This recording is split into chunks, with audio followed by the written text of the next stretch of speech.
Eliana, you had said that you wanted to hear the Taylor, and I had the idea of changing the strings. They need to be changed, and it makes a difference. New strings sound so much better. And I decided also to clean it a little bit. It needs a cleaning and a little bit of love. So I'm going to give it some love, and I thought I'd share it with you. You might be interested in some of the things I do to take care of the guitar that are also applicable to any guitar. The part where the string, the actual strings and how they're set in the guitar, that's going to be different from the way it is on the nylon string. But I thought I'd share it with you. So, okay. What I'm going to do is I'm going to loosen the strings first. I have this little Black & Decker screwdriver, and I bought this little yellow adapter that you see there. Fits perfectly. It's made especially for that, for tuner heads.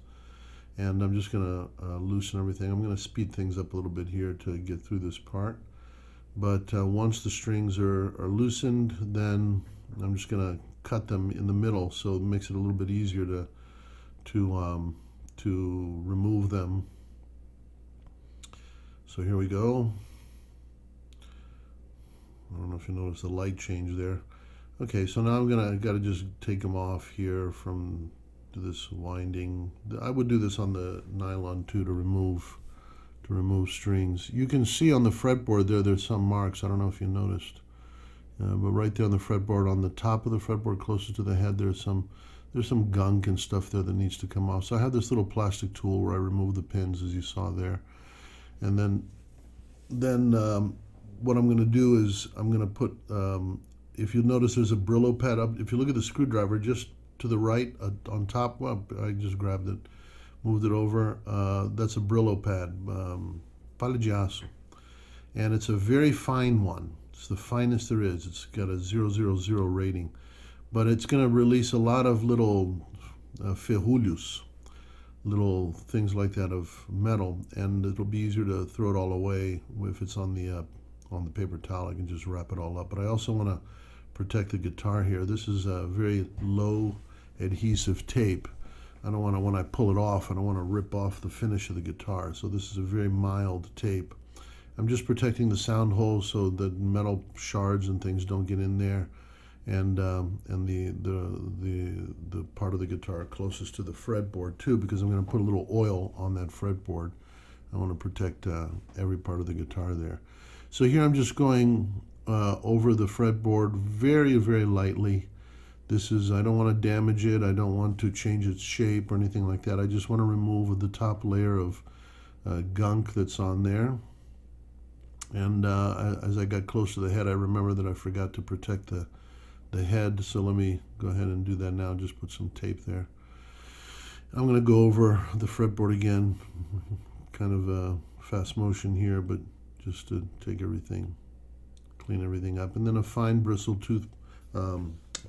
brush removes everything.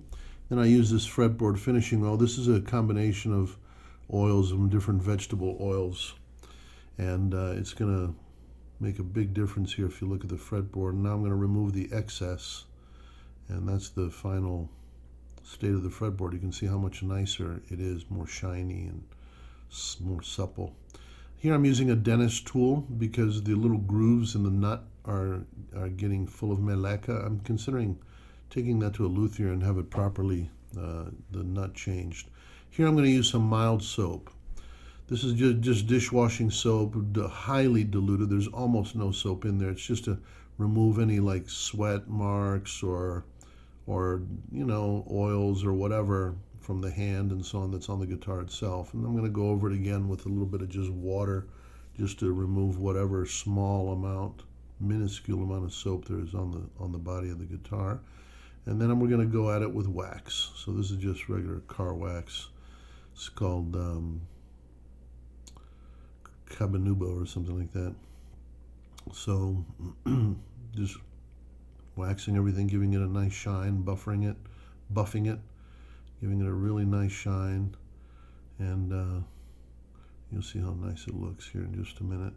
There, I went back to regular speed to show you how pretty it is. This is Ovenkol wood. Ovenkol is very similar to rosewood, But ever since Brazil forbade rosewood from being used on guitars, it created a challenge for guitar makers who have mostly turned to Indian rosewood. And Indian rosewood has qualities that are very, very similar to Ovencall, to Brazilian rosewood. But Brazilian rosewood, of course, is better. There's just to show you that this is really a 414, and I'm not lying.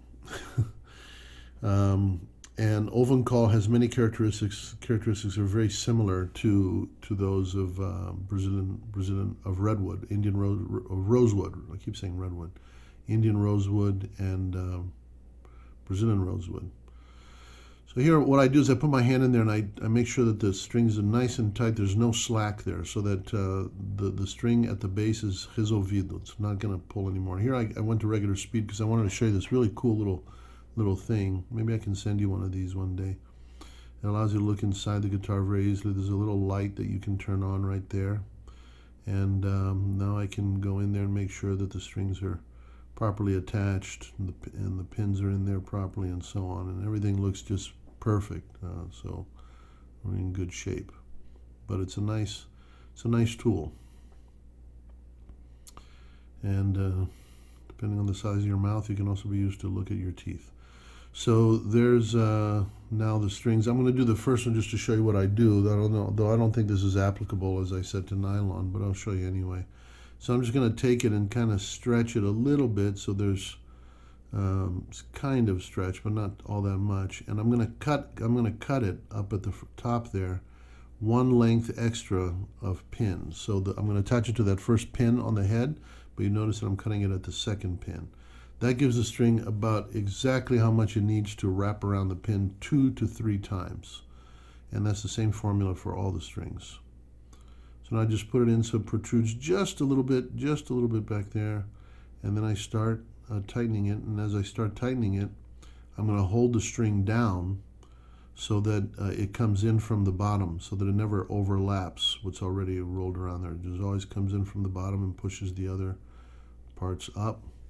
And it'll give it 2 or 3 wraps around the pin, which is perfect. Then I have to just kind of help it settle into the groove there of the nut, making sure that it's not overlapping. And then I'll tighten it up more a little bit later. So now we put in the rest of the strings. This is kind of a tedious process. I wish it was actually this fast in reality, but so you got to be real careful the order that you use here. Notice that I'm going to go back to the first pin on this side, not round robin, because then the strings that are already there get in the way. So you got to do it in the right order. Okay, the next task here is to start tuning the guitar. So this is a multi-phase process, because when you first put strings on the guitar, it's impossible to get it to tune right. You have to stretch the strings. Otherwise, you're going to sit here for 2-3 days tuning and tuning and tuning and tuning, and it's always going out of tune. So this is something you should do on the nylon string also. As soon as you put in new strings, you tune.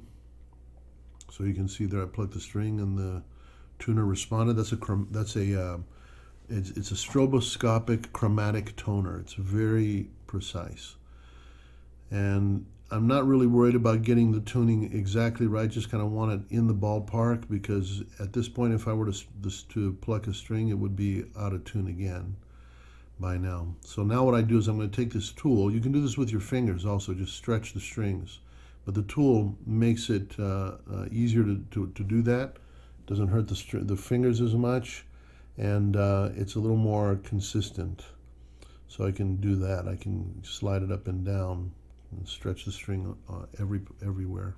I stop every once in a while to give it a little nudge, little extra stretch. But this is going to make a huge difference, because I want to be careful not to break the strings there. Because like I said, otherwise the tuning process would take days. So now I'm going to tune it again. It's wildly off, but now I'm tuning it with more wanting to be accurate at this point. So that's it. And I'll probably have to tune it another time when I put it on my knee and start playing it. Usually it's off a little bit, but tuning it once or twice at the max more is all that it needs. It's now pretty much ready to go, ready to play. Nice and clean, just like new, almost.